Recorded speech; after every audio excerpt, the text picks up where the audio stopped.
तो नमस्कार दोस्तों, कैसे हैं आप लोग। आज हम लोग क्लास 10 एनसीईआरटी मैथ्स के चैप्टर नंबर 8 ट्रिग्नोमेट्री, हिंदी में क्या बोलते हैं इसको हम लोग, त्रिकोणमिति के बेसिक कॉन्सेप्ट के पार्ट 4 को डिस्कस करेंगे।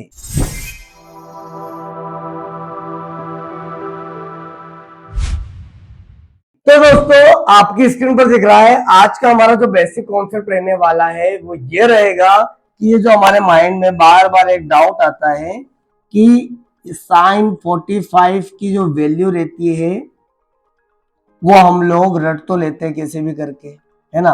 1/√2 कोई ऐसे करके रटाता है, कोई बोलता है नीचे 2 है, कोई बोलता है लेफ्ट टू राइट रट लो, राइट टू लेफ्ट रट लो, मतलब किसी भी चीज के लिए। बट बेटा रटने की जरूरत क्यों है? आप तो रीजन देखिए ना कि ये सब है तो एक प्रकार के क्या रेशो, और अगर ये सब रेशो है तो रेशो तो बेटा कैलकुलेशन से आए होंगे ना, कहीं ऊपर से तो टपके नहीं होंगे अचानक से, है ना। तो ये रेशो आए कहां से?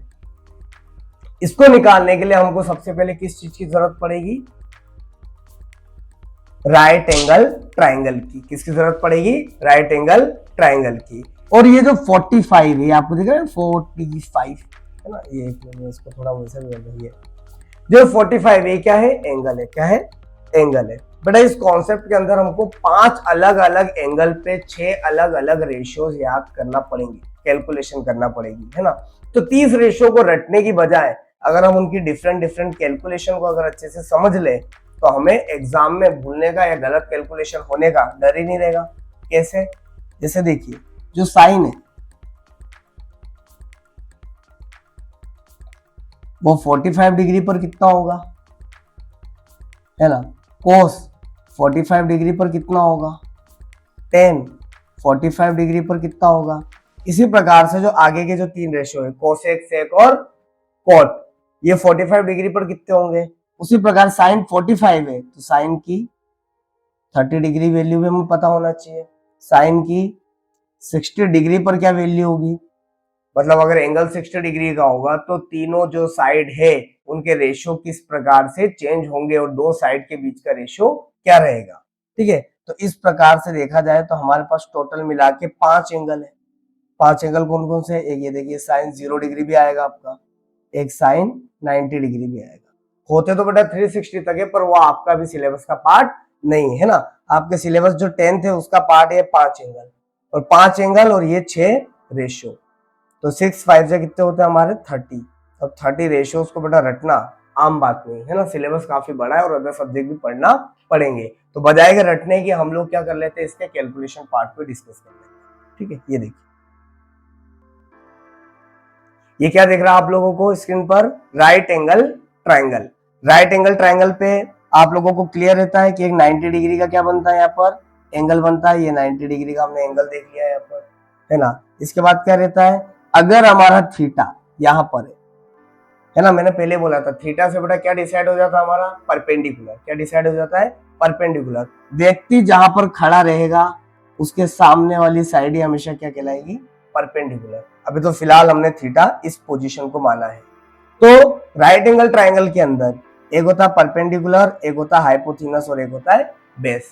ये क्लियर है आप लोगों को अच्छी तरीके से? ठीक है, चलिए तो चलिए बेटा देखिए, अगर मैं कहूं कि मेरा थीटा मतलब जो मेरा एक पर्सन है वो यहाँ 45 डिग्री के एंगल पे खड़ा है। इस पर खड़ा है 45 डिग्री के एंगल पर खड़ा है, तो इससे क्या होगा? इससे क्लियर है कि ये तो परपेंडिकुलर है, ये हाइपोथेनस और ये आपका बेस है। बट इसके अलावा एक चीज और आपको क्लियर होना चाहिए कि अगर ये वाला एंगल 90 डिग्री का है और अगर ये 45 डिग्री का है तो जो थर्ड एंगल है हमारा, तीसरा एंगल, वो तीसरा एंगल भी कितने का हो जाएगा? 45 डिग्री का। याद रहेगा आप लोगों को। और आप लोगों को क्लियर ना हो तो मैं आपको बता दूं कि आपने लास्ट ईयर ही एक थ्योरम पढ़ी होगी क्लास 9th में, वहां आपको ये बताया गया था कि जो दो एंगल रहते हैं किसी भी ट्राइंगल में, उनके आमने सामने की साइड हमेशा क्या रहती है? बराबर रहती है। क्या रहती है? बराबर रहती है। डन। तो इससे आपको क्या सीखने को मिला? आपको ये सीखने को मिला कि कल को अगर आप लोगों से कोई पूछे कि आपने यहाँ पर परपेंडिकुलर पर 1, आपने परपेंडिकुलर पे 1 और बेस पर 1, ये दोनों बराबर बराबर ही क्यों लिए? पहला क्वेश्चन तो ये आएगा, पहले तो ये आएगा 1 1 ही क्यों लिए?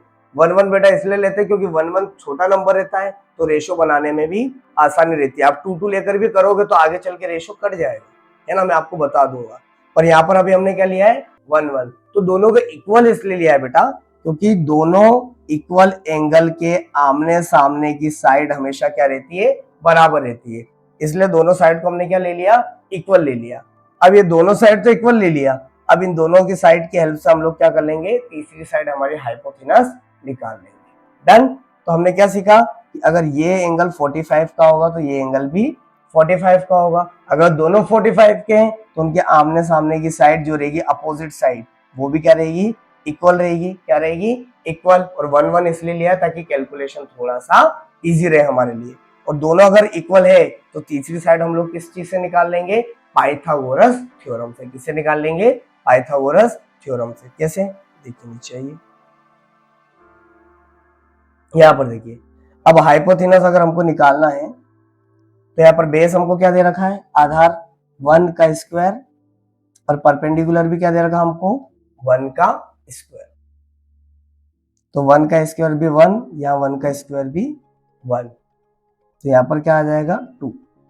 बट बेटा 2 तो क्या है यहाँ पर स्क्वायर में आ रहा है, मतलब ये हाइपोथेनस का क्या है, स्क्वायर है। कर्ण का क्या है, स्क्वायर है। तो अगर हमको सिर्फ h लाना है, क्या लाना है हमको, सिर्फ h, तो हम लोगों को क्या करना पड़ेगा, इसको अंडर रूट लिखना पड़ेगा। क्या लिखना पड़ेगा हम लोगों को, ये अंडर रूट लिखना पड़ेगा 2। ठीक है, ये याद रखना। तो इस प्रकार से हम लोगों को क्या क्लियर हो गए, हमारे रेशियोज क्या क्लियर हो गए, रेशियोज क्लियर हो गए, है ना। हम लोगों को क्या क्लियर हो गया यहाँ पर कि जो हमारा थीटा अगर 45 डिग्री रहता है तो इस केस में हमारा जो बेस रहेगा, क्या रहेगा, बेस बेस रहेगा 1, परपेंडिकुलर रहेगा 1, और हाइपोथेनस आ जाएगा √2। ठीक है। तो देखिए बेटा, हम लोगों को अगर रेशो निकालना है तो हम लोगों को ये तो फाइंड करना है कि किस थीटा के ऊपर तीनों साइड क्या क्या होगी, है ना, तभी हम लोग इजीली क्या निकाल पाएंगे, रेशो निकाल पाएंगे। अब हमको क्लियर हो गया कि 45 डिग्री पर बेस 1, परपेंडिकुलर 1, और हाइपोथेनस क्या है हमारा √2। अब इस केस में क्या होने वाला है, इस केस में ये होगा हमारा कि अगर हम लोग अब निकाल रहे 6 रेशो, साइन, कोस, टेन, कोसेक, सेक और कॉट। ठीक है ना, ये 6 रेशो निकालना है। अब इन 6 रेशो को निकालना किस बेस पे है कि इनका एंगल सबका क्या रहने वाला है, 45 डिग्री। सबका एंगल रहेगा 45 डिग्री। बेटा याद रखना, अगर इनके एंगल चेंज हो गए तो इनकी वैल्यू भी क्या हो जाएगी, चेंज हो जाएगी। ठीक है ना, एंगल के हिसाब से साइड के रेशो चेंज हो जाते हैं। अभी हम आगे करेंगे 30, 60, तब आपको क्लियर हो जाएगा कि जैसे वहां पर एंगल चेंज हो गए तो साइड के रेशो भी चेंज हो जाएंगे। तो अभी सब जितने भी रेशो है वो 45 डिग्री पर कितने रहने वाले हैं। अब 45 डिग्री पर हमारा यहाँ पर रहने वाला है, साइन को हम क्या बोलते हैं, याद है हम लोगों को, P/h, परपेंडिकुलर अपॉन में हाइपोथेनस, है ना। तो पहले हम लोग सबके रेशो लिख लेते हैं, चलो फटाफट। यहाँ बोलेंगे बेस अपॉन में हाइपोथेनस, या P/b। यहाँ क्या रहने वाला है हमारा, अपोजिट h/p, यहाँ h/b, यहाँ b/p। ठीक है, ये याद रखना, ये रेशो होते हैं। अब देखिए चमत्कार,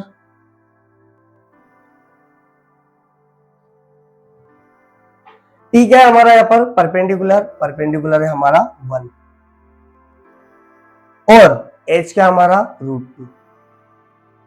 ये आ गई साइन 45 की वैल्यू कितनी आ गई, 1 में √2। आप लोग याद करते हैं, यहाँ पर हम लोगों ने डायरेक्ट ही निकाल ली सब चीजें।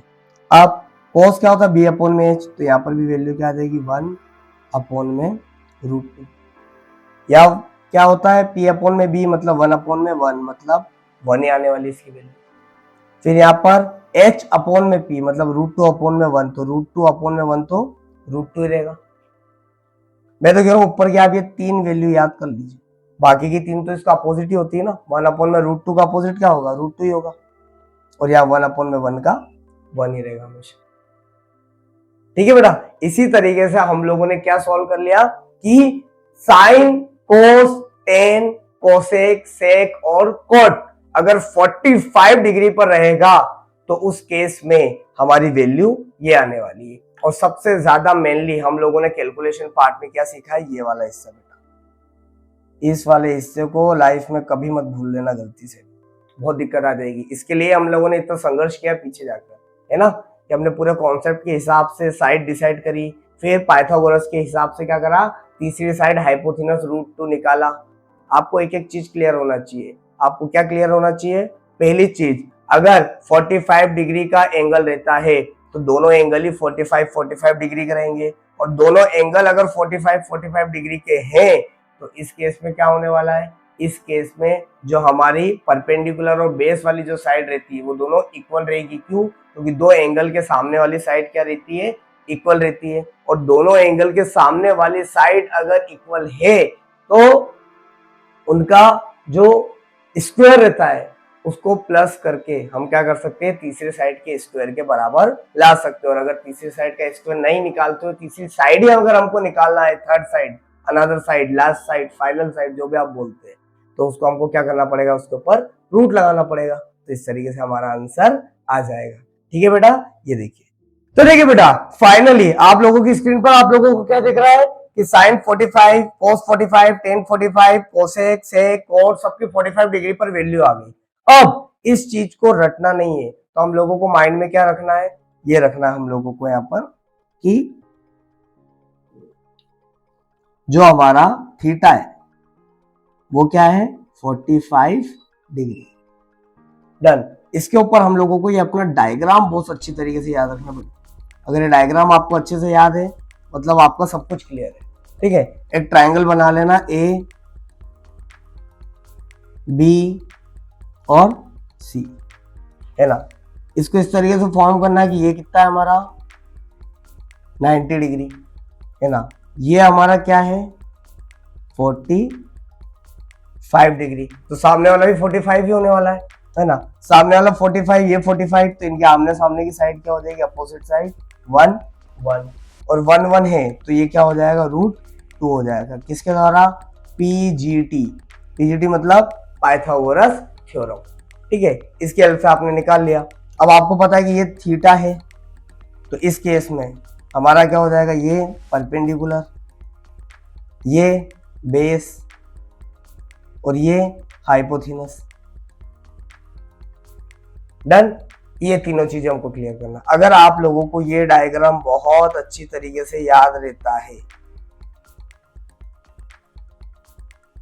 तो आपका काम हो जाएगा, है ना। पूरी मेहनत जो हमने अभी करी है 10-15 मिनट, ये पूरी मेहनत हमने इस डायग्राम के लिए करी, इसी को समझने के लिए करी। ठीक है ना, क्या कि 45 डिग्री के दोनों एंगल आमने सामने की साइड से क्या हो जाएगी 1 1, उसके हेल्प से तीसरी साइड निकल जाएगी, और तीसरी साइड निकलते से हम लोगों को क्या करना है, यहाँ पर b/h p/h ये करके रेशियो निकालना है। ठीक है बेटा, 45 डिग्री की वैल्यू के साथ ही हमारा ये लेक्चर आज का यहीं तक ही रहने वाला था। अब हम नेक्स्ट लेक्चर में साइन कोस की 30 और 60 की वैल्यू के बारे में डिस्कस करेंगे। ठीक है, गुड बाय।